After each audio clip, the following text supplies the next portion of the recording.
Selamat datang di Balik Layar Hidup, tempat di mana setiap kisah menyimpan pelajaran dan setiap perjalanan menginspirasi.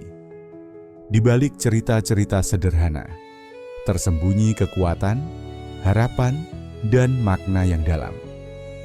Di sini kami membagikan kisah-kisah inspiratif yang bisa membuka mata, menguatkan hati, dan menyentuh jiwa. Karena kadang yang paling membekas bukan yang nyata, tapi yang mampu menggerakkan. Ini adalah Di Balik Layar Hidup. Selamat menikmati ceritanya. Agung, 27 tahun, adalah sosok yang dielu-elukan sebagai pengusaha muda paling menginspirasi oleh banyak media nasional. Di usianya yang masih muda, ia berhasil membangun startup teknologi finansial dari nol hingga menjadi perusahaan bernilai jutaan dolar. Ia tinggal di rumah mewah bersama istrinya, Dinda, dan anak semata wayangnya, Raka. Dulu, saat masih merintis, Agung terkenal dermawan. Ia rutin bersedekah setiap Jumat, membantu karyawan yang kesulitan, dan mendanai pembangunan masjid di kampung halamannya. Tapi seiring naiknya grafik kesuksesan, ia berubah. Kesibukan, gengsi, dan ketakutan kehilangan kekayaan membuatnya berhenti bersedekah. Bahkan untuk hal kecil pun ia perhitungan. Ia percaya kerja keraslah satu-satunya alasan keberhasilannya. Agung duduk di ruang kerjanya yang luas, menghadap jendela kaca gedung lantai 27 miliknya. Dari balik kaca itu, dia bisa melihat hiruk-pikuk Jakarta. Mobil, gedung, dan manusia yang semuanya seakan tunduk pada kesuksesannya. Ia baru saja menandatangani kontrak besar dengan investor luar negeri, dan para analis pasar mulai menyebutnya sebagai calon unicorn berikutnya dari Asia Tenggara. Namun di balik gemerlap keberhasilannya, ada retakan kecil yang mulai menganga. Semuanya dimulai saat Agung berhenti bersedekah secara rutin. Awalnya karena waktu yang terlalu padat. Ia berpikir, nanti saja kalau sudah sempat. Tapi minggu berganti bulan, dan bulan berganti tahun. Kebiasaannya mengulurkan tangan perlahan lenyap. Bahkan saat staf keuangan menawarkan untuk tetap mengalokasikan dana CSR perusahaan, Agung menolaknya. Fokus aja ke ekspansi. Kebaikan gak kasih return, katanya suatu hari. Tanpa sadar kalimat itu menusuk hatinya sendiri. Dinda, istrinya, mulai merasa ada yang berubah. Bukan hanya dari segi kebiasaan, tapi juga dalam cara Agung memandang dunia.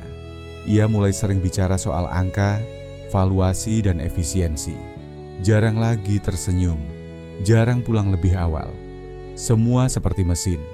Mas, kamu ingat dulu kamu bilang, kalau kamu bangun bisnis ini buat bantu banyak orang? Agung hanya menanggapi dengan senyum tipis. Dinda, dunia ini keras. Kita harus realistis. Beberapa bulan kemudian, badai mulai datang. Salah satu platform yang dibangun perusahaannya mengalami kebocoran data besar.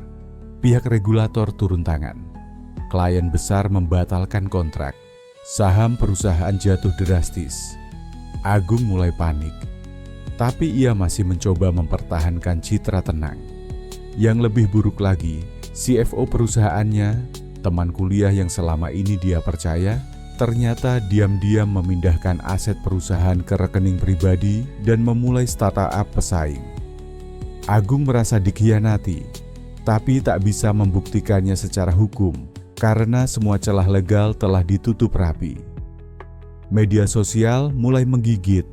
Artikel demi artikel menyindir bahwa Agung hanya bintang keberuntungan yang akhirnya tersungkur. Di internal perusahaan, beberapa karyawan senior mengundurkan diri. Investor mulai menarik modal. Dana segar sulit dicari. Dalam beberapa minggu, Agung kehilangan hampir semua likuiditas perusahaan. Keuangan pribadinya ikut terguncang. Aset disita untuk menutup utang. Mobil mewahnya dilelang. Rumah besar yang dulu penuh cahaya kini gelap dan sepi karena listrik diputus sementara. "Mas, kita harus pindah," kata Dinda pelan, menahan air mata sambil memeluk Raka yang tertidur di sofa kecil. Mereka akhirnya pindah ke rumah kontrakan sederhana di pinggiran kota. Agung, yang dulu disambut dengan tepuk tangan di panggung konferensi bisnis, kini lebih sering menyendiri di kamar. Ia merasa malu, hancur, tidak berguna. Ia bahkan mulai mempertanyakan nilai hidupnya sendiri. Dalam malam-malam sunyi itulah, ia mulai menyadari sesuatu. Bukan kejatuhan bisnisnya yang paling menyakitkan, tapi kehilangan jati dirinya. Dulu ia percaya pada kekuatan memberi. Dulu ia bangga bisa membantu orang lain naik bersamanya. Tapi kini, semua yang ia kumpulkan justru pergi tanpa jejak, seperti harta yang menolak bertahan dalam genggaman yang terlalu kikir.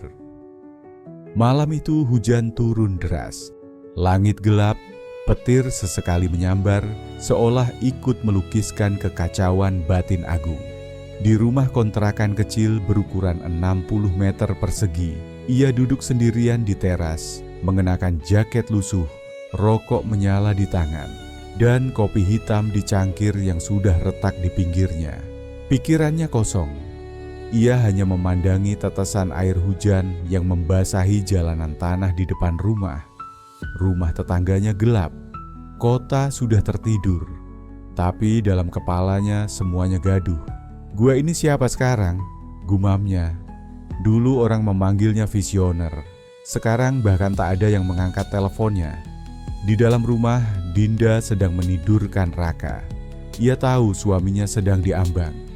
Sudah terlalu sering ia melihat Agung mematung seperti itu. Hanya diam, menatap jauh. Dan setiap kali hatinya semakin khawatir. Takut Agung menyerah. Takut ia benar-benar hilang. Agung membuka dompet tuanya. Kulitnya sudah mengelupas. Di sana hanya ada beberapa lembar uang pecahan 50.000. Ia menatapnya lama, kemudian berjalan masuk ke kamar kecil yang dulu ia jadikan tempat kerja darurat. Di pojok ruangan itu ada laptop usang dan satu map biru. Ia menarik map itu, membuka catatan keuangannya. Total uang yang ia miliki tinggal 10 juta rupiah. Itulah sisa dari penjualan semua aset yang tidak disita. Perhiasan Dinda, kamera tua, laptop bekas, semua sudah dijual. Dan kini itu saja yang ia punya. Ia menutup map pelan. Tiba-tiba, pikirannya terlempar ke masa lalu. Ke tahun-tahun awal saat bisnisnya masih berupa ide, dan dia masih tinggal di kamar kos dengan jendela kecil. Ia ingat betapa setiap kali mendapatkan uang, tak peduli sedikit atau banyak, selalu ada yang ia sisihkan untuk disedekahkan. Saat itu, memberi bukan tentang jumlah, tapi tentang rasa syukur dan kepercayaan. Ia ingat pernah memberi sepasang suami istri tua di pinggir jalan yang kelaparan. Dan keesokan harinya, tanpa disangka, ia ditawari kerjasama oleh mentor yang membawanya ke investor pertama. Ia ingat, dulu ia sering berkata, "Kalau aku sukses, itu karena sedekah, Allah yang balikin." Dan kini dengan semua yang hilang, ia sadar. Kesombongan telah merobek jiwanya pelan-pelan. Keesokan paginya, Dinda mendapati Agung duduk di ruang tamu, memegang amplop coklat. "Ini apa?" tanyanya pelan. 9 juta, aku mau sedekahin hari ini, jawab Agung tenang. Dinda terdiam. "Mas, itu semua uang kita." Agung menatapnya. Matanya tak lagi lelah, tapi justru penuh keyakinan. "Dulu aku bisa karena aku percaya. Sekarang kalau aku jatuh, biarlah jatuh sambil percaya." Dinda masih ragu, tapi ia melihat sesuatu di mata suaminya.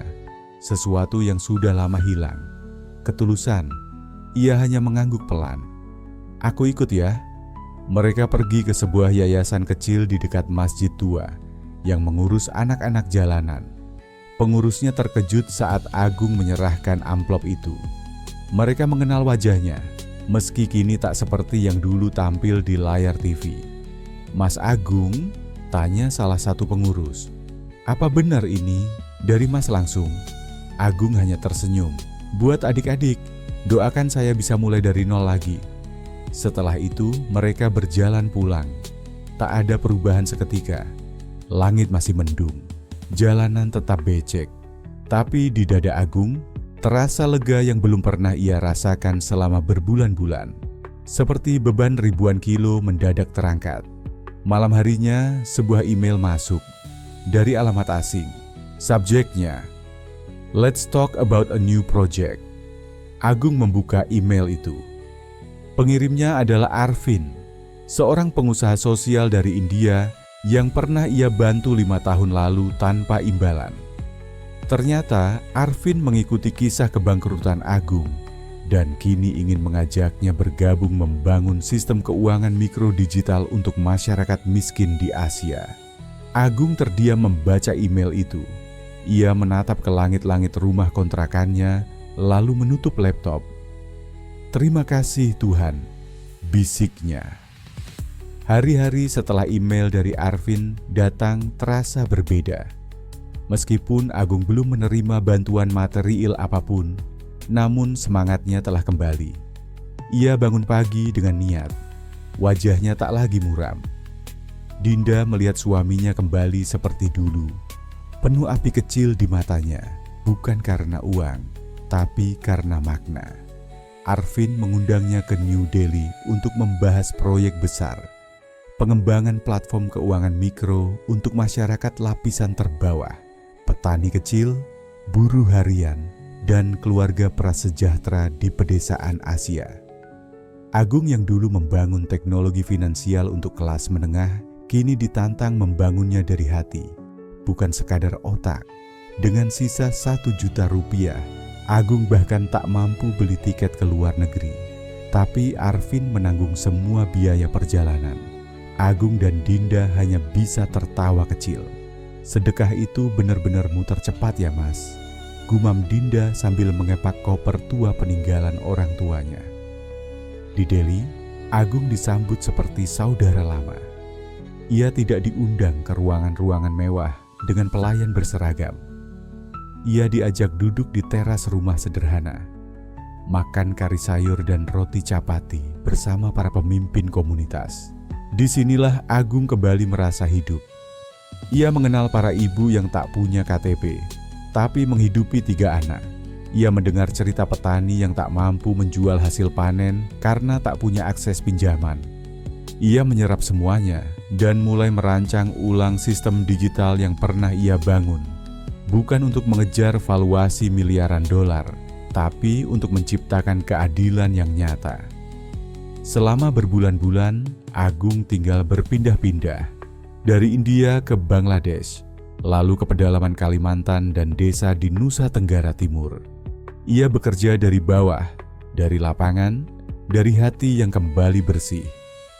Dinda dan Raka kadang ikut, kadang menunggu di rumah kontrakan, yang kini terasa hangat walau sederhana. Lambat laun, proyek mereka mulai dikenal. Platform bernama Amanah Pay, milik Agung dan Arvin, menarik perhatian lembaga internasional. Mereka mengembangkan sistem berbasis blockchain untuk transparansi bantuan sosial. Tak disangka, beberapa negara Asia mulai menggunakannya secara resmi. Agung diundang ke forum-forum global. Tapi kali ini ia datang bukan dengan jas mahal, melainkan dengan kemeja putih bersih, sederhana. Ia tak lagi bicara soal target pertumbuhan tahunan, tapi tentang berapa banyak keluarga yang kini bisa makan 3 kali sehari, tentang anak-anak yang bisa sekolah, tentang martabat. Suatu hari ia diundang ke sebuah acara di Jakarta, di mana ia dulu pernah naik panggung sebagai pengusaha muda kaya. Kali ini ia naik panggung lagi, tapi dengan pengakuan yang berbeda. Ikon sosial inovatif tahun ini. Para jurnalis mewawancarai Agung dengan penuh rasa hormat. "Bagaimana Anda bisa bangkit Pak Agung setelah kejatuhan yang begitu dalam?" tanya seorang wartawan muda. Agung tersenyum. Ia tak perlu berpikir lama. "Saya dulu lupa bahwa rezeki bukan milik saya. Saya kira semua karena kerja keras saya Padahal semuanya titipan. Saat saya pelit, rezeki itu pergi. Tapi saat saya ikhlas memberi yang tersisa, justru yang saya dapat jauh lebih besar. Bukan cuma uang, tapi makna hidup. Tepuk tangan menggema di aula. Tapi Agung hanya menunduk. Ia tak merasa hebat. Ia hanya merasa bersyukur karena diberi kesempatan kedua. Selesai acara, ia pulang ke rumah kontrakan yang masih sama. Meski ia kini mampu membeli rumah baru, ia belum ingin pindah. Ia membuka pintu, disambut pelukan Raka dan senyum Dinda. Di meja makan ada nasi hangat, ikan goreng, dan teh manis. "Mas, kamu tetap mau tinggal di sini?" tanya Dinda malam itu saat mereka duduk berdua di beranda. Agung mengangguk. "Disinilah aku belajar jadi manusia lagi." 3 tahun berlalu sejak Agung memutuskan untuk menyedekahkan 90% uang terakhirnya. 3 tahun yang mengubah arah hidupnya, bukan hanya sebagai seorang pengusaha, tetapi juga sebagai seorang suami, ayah, dan manusia. Kini Amanah Pay, platform yang ia dirikan bersama Arvin, telah beroperasi di 5 negara berkembang dan menjadi alat utama dalam penyaluran bantuan sosial secara digital dan transparan. Bukan hanya pemerintah yang memakainya, tapi juga lembaga-lembaga zakat, yayasan sosial, hingga komunitas lokal. Yang lebih mengejutkan, banyak pengusaha muda mulai mengikuti jejak Agung. Ia tak lagi dikenal karena kekayaan, tapi karena prinsip hidupnya. Bangun usaha bukan hanya untuk cuan, tapi juga untuk Tuhan dan manusia. Tapi Agung tetap rendah hati. Ia masih tinggal di rumah kontrakan sederhana bersama Dinda dan Raka. Bukan karena tak mampu membeli rumah besar lagi, tapi karena di rumah itulah ia menemukan jati dirinya kembali. Ia percaya tempat bukan soal ukuran, tapi soal nilai yang tercipta di dalamnya. Setiap pagi, ia masih menyeduh kopi sendiri, duduk di beranda dan menulis jurnal. Di sana ia mencatat mimpi, doa, dan rencana. Di sana pula ia mengajarkan Raka tentang hidup, tentang memberi, tentang jatuh dan bangkit. Satu hari, seorang jurnalis senior mengunjunginya untuk menulis buku biografi. "Kalau harus diringkas, apa pelajaran terbesar dari semua yang Mas alami?" tanya sang jurnalis. Agung tersenyum, lalu menjawab dengan tenang, bahwa sedekah bukan hanya soal memberi uang, tapi soal melepas ego, meruntuhkan rasa memiliki yang semu. Karena saat kita memberi, sesungguhnya kita sedang membersihkan jalan bagi rezeki baru untuk datang. Di akhir tahun, ia menghadiri konferensi internasional di Singapura. Di sana, ia menerima penghargaan Social Tech Innovator of the Year. Namun ketika dipersilakan memberikan pidato kemenangan, Agung hanya berkata singkat, "Saya pernah merasa dunia dalam genggaman, lalu semuanya hilang begitu saja. Tapi saya bersyukur, karena dalam kehilangan, saya justru menemukan siapa diri saya sebenarnya." Jika kalian ingin sukses, carilah rezeki yang berkah. Dan kalau ingin rezeki berkah, belajarlah memberi. Bahkan saat kalian cuma punya sedikit. Tepuk tangan menggema. Terima kasih sudah menyimak cerita hari ini. Semoga bisa membawa inspirasi dan semangat baru dalam hidup kamu. Jangan lupa untuk like jika kamu suka videonya, share ke orang-orang terdekatmu, dan subscribe supaya kamu nggak ketinggalan kisah inspiratif lainnya. Sampai jumpa di cerita berikutnya.